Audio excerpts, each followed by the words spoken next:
I'm going to tell you something that took me a long time to learn, and I want you to hear it before anything else in this story, because it is the thing that this whole experience taught me more clearly than anything else. Patience is not the same thing as weakness. Patience is not the same thing as acceptance. Patience is not the same thing as allowing someone to keep doing something wrong to you indefinitely. Patience is a strategy. It is the deliberate choice to wait until you have everything you need, the documentation, the legal standing, the resources, the plan before you act. And when you act from patience rather than from anger, what you build is not just a response. What you build is a conclusion, something final, something that does not invite a counter-response because it is too complete, too permanent, too thoroughly correct to leave any opening. What I built on my property over 4 days in October was all of those things. It was a response, yes. It was also a conclusion. And the woman who had spent 5 years systematically dismantling the most beautiful thing I had ever grown in the ground understood that the moment she saw it, which was the morning after the last cinder block went in and the cap was poured and Frank's crew had packed up and gone home, and I was standing in my driveway drinking coffee in the early light and watching her come around the corner of the street and stop dead when she saw what was there where my hedges used to be. She stood there for a long time. I did not wave. I did not speak. I drank my coffee and I let the wall speak for itself because that is what walls do when they are built correctly. But I am starting at the end and you need the beginning. You need all of it because none of the ending makes sense without the years that preceded it. My name is Thomas Ellery. I am 54 years old. I am an architect, residential and light commercial, 26 years in practice, the last 18 of them with my own firm. I designed my own house on Westbrook Court when I was 36, bought the lot, oversaw the construction, and moved in when I was 38. I have lived here for 16 years.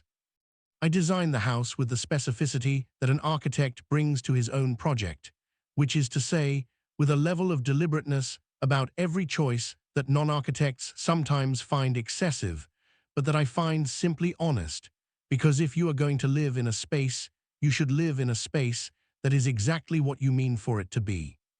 The hedges were part of the design, not an afterthought, not a practical addition made after the house was finished. They were in my original site plan, drawn into the landscape design before the first shovel touched the lot. I specified Thuya Green Giant for the eastern boundary, the property line that ran alongside Westbrook Court's narrow community green strip, and that, without some form of boundary element, would have left the eastern side of my property open and undefined in a way that conflicted with everything else I had designed. The Green Giants were the right choice for reasons that are simultaneously aesthetic and horticultural. They grow fast, they stay dense, they hold their color through winter, and they respond well to shaping in a way that lets you maintain architectural precision in a living element, something that most trees resist, but that Green Giant arborvitae accepts with what I can only describe as cooperative willingness. I planted 61 trees along the eastern boundary in the spring of my first year in the house. 2 staggered rows, each tree a 15-gallon nursery specimen at the time of planting, set into amended soil over a drainage layer that I had specified because I knew the eastern edge of the lot ran slightly wet in spring. I installed a drip system, mulched the bed with 6 inches of wood chip, and staked each tree against the prevailing wind. I had done my homework. I knew what I was putting in the ground, and I knew what it was going to become, and I was prepared to wait for it. The wait took about 8 years to reach what I would call full design intent. At 8 years, the trees were 16 feet tall, the 2 rows had knit together into a single element. The annual shaping I gave them had produced a top line that was perfectly level, and a face that had the slight concave profile I had designed for bowed inward very gently so that the hedge wall had a sculptural quality rather than a flat fence quality. From inside the yard, the hedge was a living room wall. From the street, it was a defining element that gave the eastern boundary of my property a presence and a clarity that worked with the architecture of the house the way I had always intended. People stopped to look at it. Clients who visited my office, I work from home 1 day a week and sometimes meet people there, routinely mention the hedges before they mention the house. I was proud of them in the specific way that you are proud of something that took a long time and required sustained attention to become what it became. Not the quick pride of a fast accomplishment, the slower, deeper pride of something cultivated. Her name was Linda Voss. She had been the Westbrook Court HOA president for 5 years when my troubles with her began, and she had been, this is the accurate assessment, a competent and largely fair administrator for the first 3 of those 5 years. She managed the HOA's finances responsibly. She addressed genuine community issues without unnecessary drama, and she treated homeowners with the basic professional courtesy that the role requires. I had no significant complaints about Linda Voss in her first 3 years. What changed in year 4, I do not know with certainty. What I observed was that something shifted in how she related to her role, specifically in how she related to the authority the role gave her. She began amending the guidelines more frequently. She began sending violation notices more aggressively. She began treating the community standards not as tools for maintaining shared quality, but as instruments of control. The distinction between those two things is real, and it matters, and I knew which side of it she had moved to when I received the first notice about my hedges. The notice arrived in the spring of Linda's 4th year as HOA president. My hedges were 13 years old, and at the height I had designed them to reach. The notice cited Section 6, Paragraph C of the updated community standards, updated in an amendment 8 months earlier, that I had read but not flagged as applying to my established plantings, which restricted vegetation on lot lines adjacent to community green strips to a maximum of 10 feet in height. My hedges were 16 feet. I was 6 feet out of compliance under a rule that had been added 8 months prior to plantings that had been established for 13 years. I asked for a variance. I submitted a formal written variance request with documentation of the planting's history, professional photographs, and a landscape assessment I commissioned from a licensed landscape architect who examined the hedges on site and confirmed that they were healthy, properly maintained, and provided the architectural function I described. The variance request was thorough. It was the kind of document I prepare professionally when I need to make a case. Linda denied it in 2 weeks. The denial was a single paragraph. It said that the guidelines applied to all properties regardless of when plantings had been installed and that no exceptions were available under the current standards. I trimmed the hedges to 10 feet. I need you to understand what this required technically because it was not simple. Removing 6 feet from the top of 61 mature green giants is not a hedge trimming job. It is a tree surgery operation. I hired a professional arborist, a man named Sam Torres, who had worked with large conifers for 20 years, and it took Sam and 2 assistants 2 full days to do it correctly, taking care not to cut into wood below the green zone in a way that would prevent recovery. The cost was significant. The result was hedges that were alive and would recover, but that were, for the season following the cut, noticeably truncated, their natural top growth gone, the line flat in a way that looked mechanical rather than architectural. I sent documentation. Linda sent a compliance acknowledgement. 14 months later, Linda amended the guidelines again. The new amendment reduced the vegetation height limit on community green strip lot lines from 10 feet to 7 feet. My hedges, recovering from the first trimming and back to approximately 10.5 feet, were now 3.5 feet out of compliance again. I went to the HOA meeting at which the amendment had been passed. I had not attended the meeting itself. It had been scheduled on a Thursday evening when I had a client commitment I could not move, but I reviewed the minutes. The vote had been 5 in favor, 2 opposed. I spoke to the 2 dissenting board members afterward. One of them, a man named Carl who had been on the board for 4 years and who I respected as a straightforward person, told me privately that the amendment had been pushed hard by Linda and that the discussion had been brief. He said he had voted against it because he thought 7 feet was an arbitrary number with no substantive justification, and that it would require several homeowners with established plantings to significantly cut back mature vegetation. He said he had made this point at the meeting and that Linda had acknowledged it and said the community standard was the community standard. I told Carl I appreciated his candor and went home. I called my attorney, a woman named Sarah Bloom, the following week. I had worked with Sarah on property and contract matters over the years and trusted her judgment. I explained the situation, the amendment history, the two required cutbacks, the apparent pattern of targeting established plantings.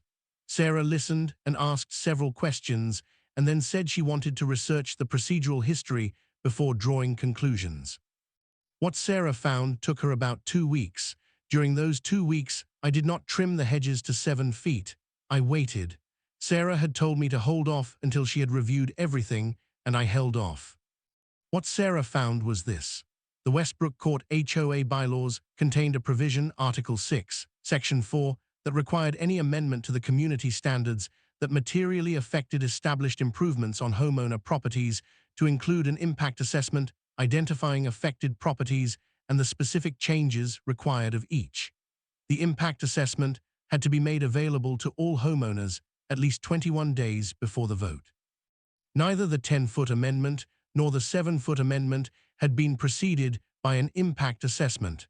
Both amendments had materially affected my established plantings. Both amendments were procedurally deficient under Article 6, Section 4. Sarah sent a letter to the HOA documenting both procedural deficiencies and stating that both amendments were unenforceable against my property pending correction of the procedural defects. She also stated that the pattern of amendment without impact assessment represented a systemic failure of the HOA's own governance requirements and requested a meeting to discuss how the issues would be addressed. Linda did not respond to the letter. Russell Grant, the HOA's attorney, responded on her behalf. He made the argument that Article 6, Section 4 applied to physical improvements such as structures and hardscape, not to vegetation restrictions. He said the amendment procedure had been followed correctly. He said the compliance obligation stood. Sarah wrote back. She said Article 6, Section 4 used the word improvements without qualification and that vegetation of 14 years standing, professionally designed and maintained, constituted an improvement to the property within the plain meaning of the bylaw. She cited 2 state court decisions supporting this interpretation.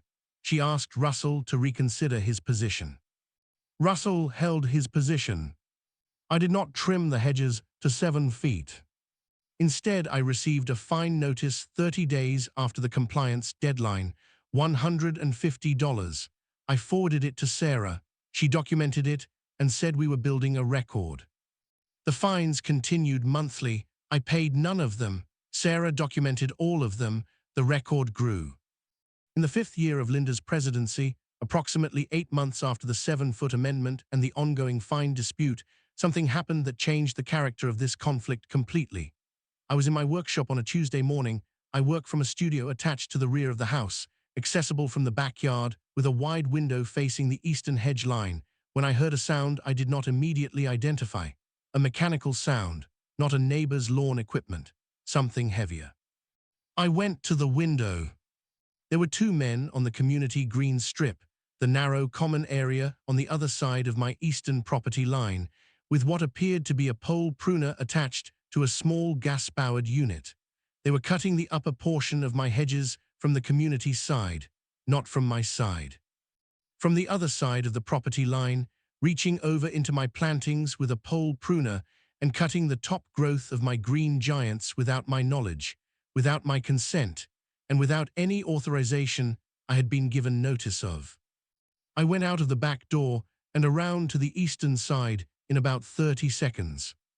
The 2 men stopped when they saw me.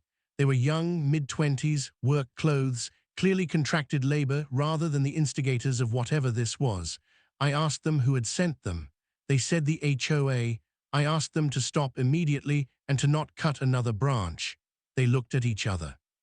I told them as calmly as I could that they were on the community green strip, which they were permitted to be on, but that the pole pruner was reaching into my property and cutting my plants without authorization, which was trespass and destruction of private property, and that if they cut one more branch, I would be calling the police within 60 seconds. They stopped, they looked at their equipment, they looked at me. One of them made a call on his cell phone. I could not hear the conversation clearly. After about 2 minutes he hung up and told me they had been instructed to stop work and leave. They packed up their equipment and left.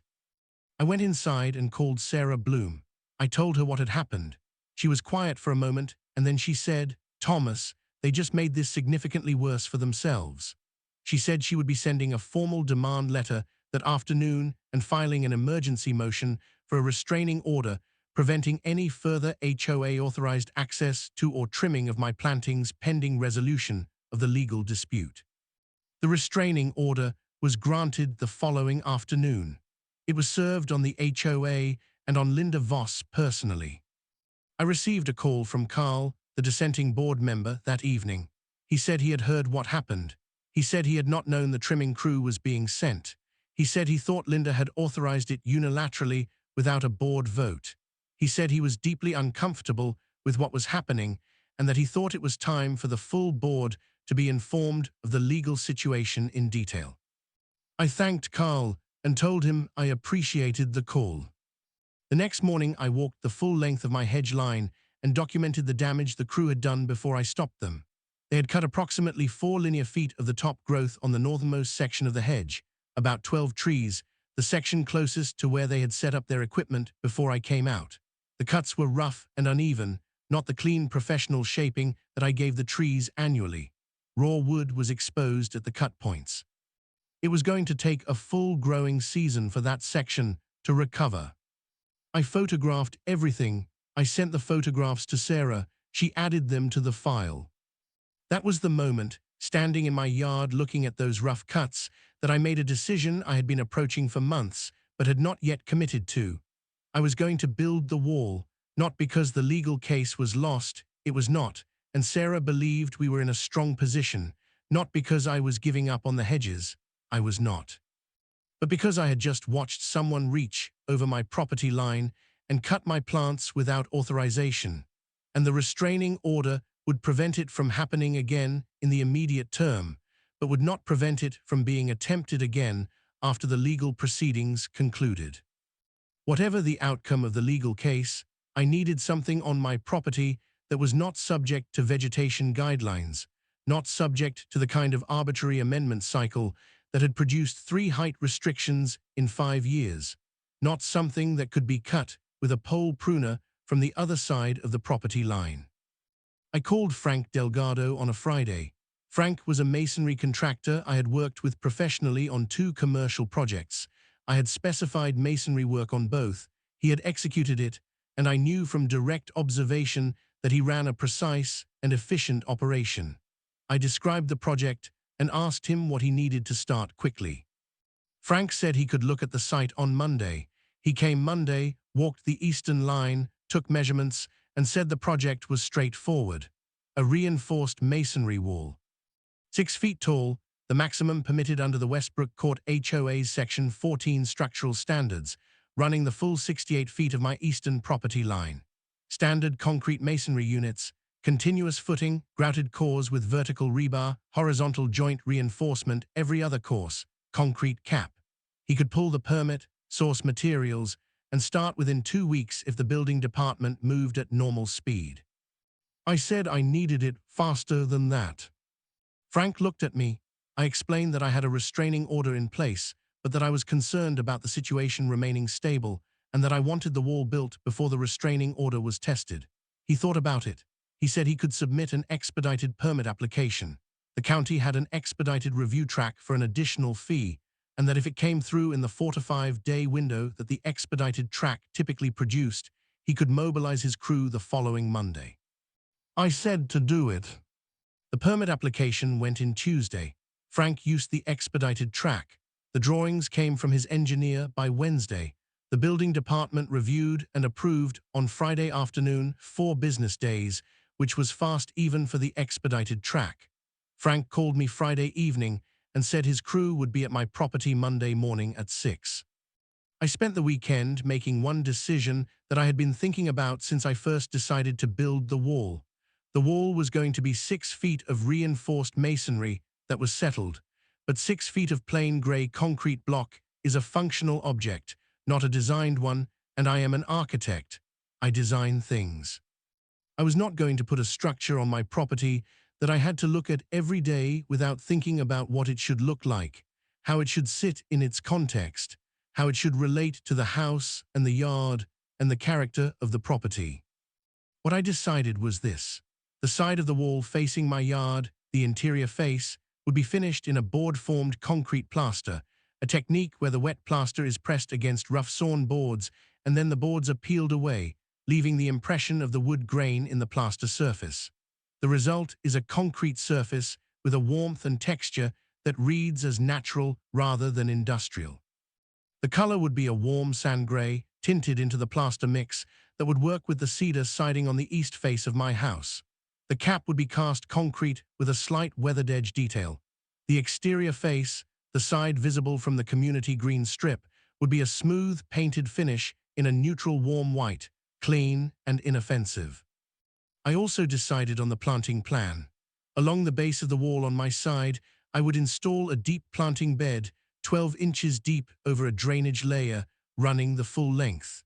In that bed, I would plant a combination of columnar hornbeam and climbing hydrangea. The hornbeam for structure, it is a tree that grows in a narrow, fastigiate form, reaches 20 to 25 feet at maturity, and is essentially impervious to HOA vegetation guidelines because it is a tree, not a hedge, and trees are governed by different provisions. The climbing hydrangea to grow against the wall face and soften it with seasonal texture, and in summer, the particular white flower quality that makes climbing hydrangea one of the most beautiful things you can put against a masonry surface. In 10 years, the hornbeam would be taller than my green giants had ever been. They would be individual trees, not a hedge, and the provisions that Linda had used against my hedges would not apply to them, and they would be growing in a bed at the base of a wall that was not going to move. Frank's crew arrived Monday at 6 a.m. 8 men, 2 concrete mixer trucks came at 7. The footing excavation was done by mid-morning and the footing pour started at noon. I watched from my studio window periodically throughout the day, the disciplined, methodical work of a good masonry crew moving along a line, each person doing their part of the process without waste or confusion. By the end of Monday, the footing was poured and curing. Tuesday, the crew set up the block work operation, mortar boards, block delivery positioned along the line, rebar cut and staged. The first course went in Tuesday afternoon, each block set with care, the mortar joints consistent, a string line running the full 68 feet to keep the face plumb. I came out at the end of the day and ran a level along the first course. It was right. Wednesday, the block work continued. The wall rose through the morning, 3 courses, 4 courses, 5. The cores were filled with grout as the work progressed, the rebar grouted in place, the horizontal joint reinforcement wired at the correct intervals. By Wednesday afternoon, the wall was at 4.5 feet. I walked alongside it and felt the weight of it, not physically, though it was clearly heavy, but in the sense that you feel the weight of something that is genuinely substantial, something that is in the ground and tied to the ground and not going to be moved by anything short of heavy demolition equipment. Thursday was the final 2 courses and the cap form. The wall reached its full 6 feet by noon. Frank's crew set the cap form in the afternoon, a continuous form running the full 68 feet, slightly crowned for drainage, with the weathered edge profile I had specified detailed at the top corners. The plaster crew arrived Thursday afternoon and began the board form plaster work on the interior face while the cap form was being set. The cap was poured Thursday evening as the light was going. Frank called me from the site to say they were done for the day and that the cap would cure overnight and the forms could come off Friday morning. I went out and looked at what was there in the dusk. The wall was 6 feet of solid reinforced masonry, 68 feet long, the interior face showing the beginning of the board form plaster texture in the sections that had been completed, the cap form running clean and level above it. It was, even at that stage, exactly what I had designed it to be, not aggressive, not retaliatory in any visible sense, just permanent, just thoroughly, quietly, completely permanent. I went inside and slept better than I had in months. Friday morning, Frank's crew stripped the cap forms and completed the plaster work. By noon, the wall was finished, 6 feet of reinforced masonry, board-formed plaster on the interior face in warm sand gray, smooth painted white on the exterior face, clean concrete cap with the weathered edge detail. Frank walked the full length with me and we looked at every section. The mortar joints were consistent. The cap was level. The plaster texture was exactly what I had drawn. He said it was one of the cleaner installations his crew had done that year. I said I believed him. I paid Frank and thanked his crew personally, which I always do when people do good work, because good work deserves to be acknowledged by the person it was done for. Frank's crew was gone by 2 p.m. on Friday. I spent the afternoon installing the planting bed along the interior base, excavating the 12-inch depth, laying the drainage layer, filling with the growing medium I had sourced from a specialty nursery. The hornbeam trees were delivered Saturday morning. I planted them myself, 15 trees, spaced at appropriate intervals for their mature form, each one set with mycorrhizal inoculant and slow-release fertilizer, and connected to the drip line I ran along the base. The climbing hydrangea went in against the wall face between the hornbeam, 6 plants with root balls already showing the basal growth that would, in a year or two, begin climbing the plaster surface. By Saturday afternoon, the planting was complete. I stood at the north end of the wall and looked down its length, the smooth cap line, the textured plaster face, the young hornbeam trees standing at intervals along the base, the hydrangea tucked in between. In the morning light on Sunday, it looked settled. Not new, not raw, but as though it understood its place and intended to stay there.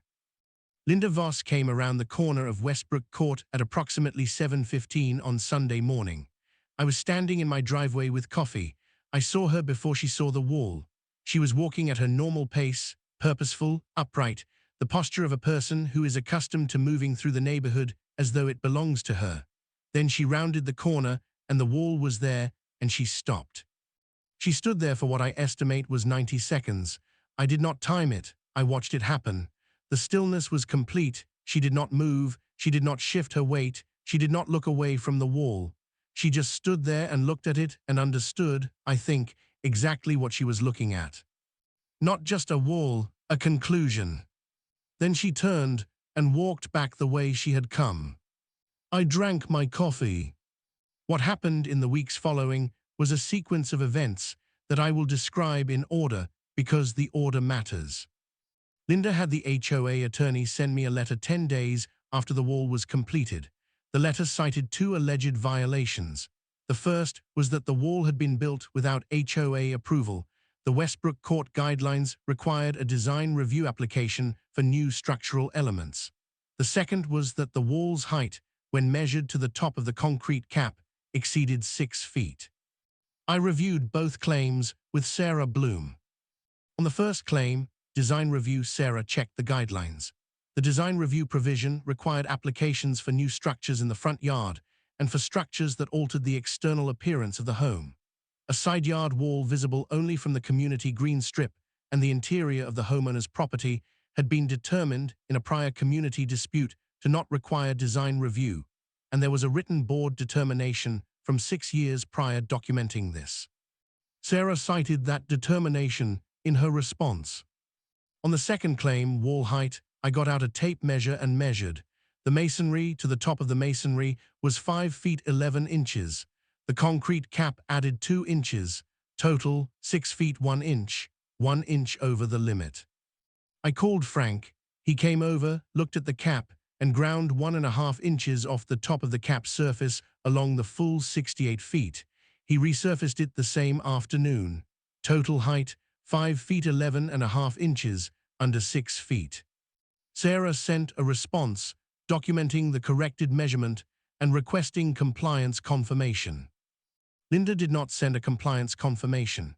Instead, the HOA issued 3 more notices over the following 6 weeks, each one identifying a new alleged violation related to the wall. The planting bed was too close to the property line.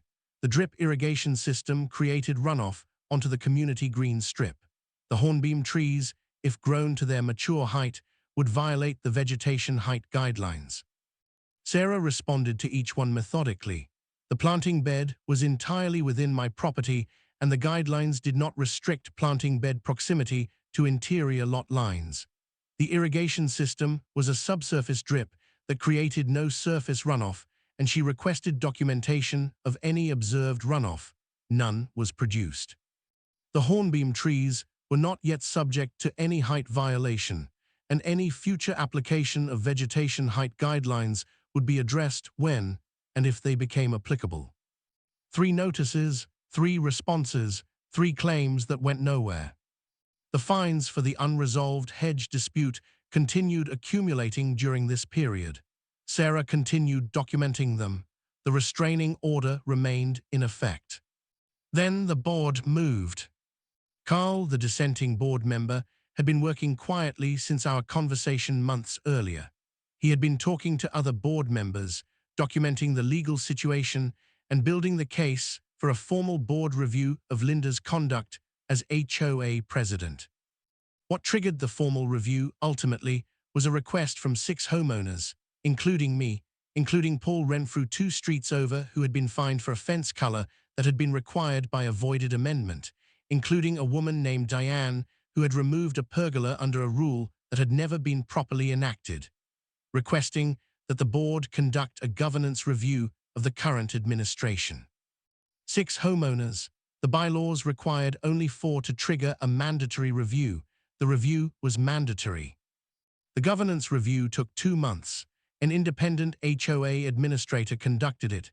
She reviewed amendment procedures, fine records, enforcement actions, board meeting minutes, and financial records. Her report was 32 pages. I have read all 32 pages, and I will summarize what is relevant here.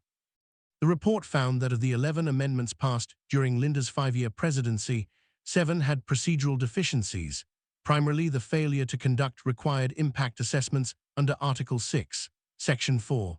It found that enforcement actions, including the unauthorized trimming of my hedges, had been taken by the HOA president without board authorization, in violation of the HOA's enforcement procedure requirements. It found that fine revenue had been applied to operating expenses without the board review required for such transfers, and it found that the pattern of amendment and enforcement activity showed a consistent focus on a small subset of homeowners, suggesting that the enforcement mechanism had been used selectively rather than uniformly. The report was presented to the board at a public meeting. Linda was present. She sat at the board table and did not speak until the board chair, not Linda, the vice chair who had called the meeting, opened the floor for the HOA president to respond. Linda said she had acted in good faith at all times and in what she believed were the best interests of the community. Carl said that good faith did not excuse procedural violations that had cost homeowners thousands of dollars in compliance costs for rules that were not validly enacted. The meeting was long. I will not reconstruct every exchange. What happened at the end of it was that the board voted 5-1 to remove Linda Voss from the HOA presidency, effective immediately, pending a new election. They also voted to void all 7 procedurally deficient amendments and to remove all fines issued under those amendments from homeowner records. They voted to establish a remediation process for homeowners who had incurred direct costs complying with the voided amendments, and they voted to commission a rewrite of the HOA enforcement procedures with an independent community association consultant to ensure that the conduct that had occurred could not be replicated by a future administration. The one dissenting vote was Linda's own. She left the meeting before the final motions were completed.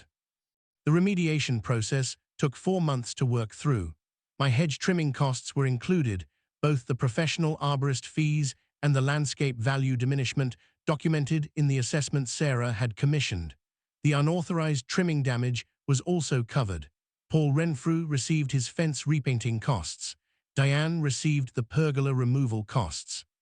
In total, the remediation fund addressed claims from 9 homeowners, 9 people who had been required to spend real money complying with amendments that had never been validly enacted. The election for the new HOA president was held 60 days after Linda's removal.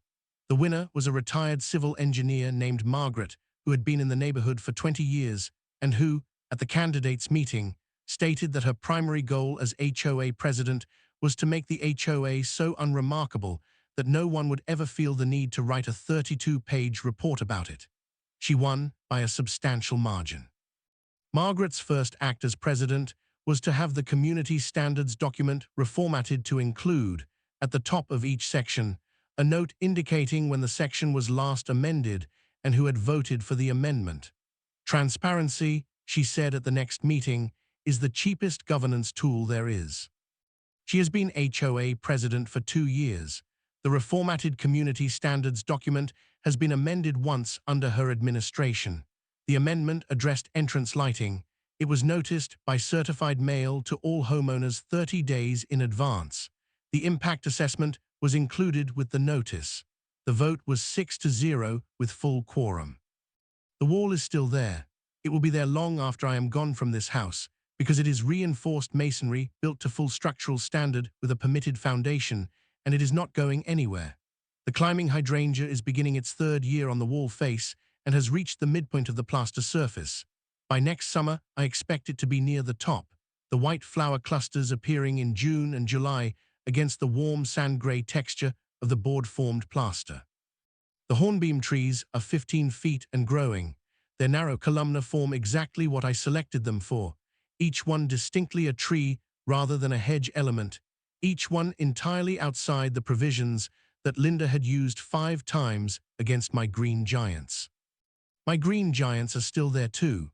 On the other side of the wall, along the interior property line, I kept the remaining trees, the ones that were not touched by the unauthorized trimming crew. The voided amendments mean the applicable height limit reverted to the original provision, which was 15 feet. My trees, recovering for 2 years without the forced cutbacks they had been subjected to, are back at 12 feet and growing. In 2 more years, they will be at the original design height. The wall between the trees and the community green strip is not visible from inside my yard because of the trees. From the community green strip, the white exterior face of the wall is clean and neat.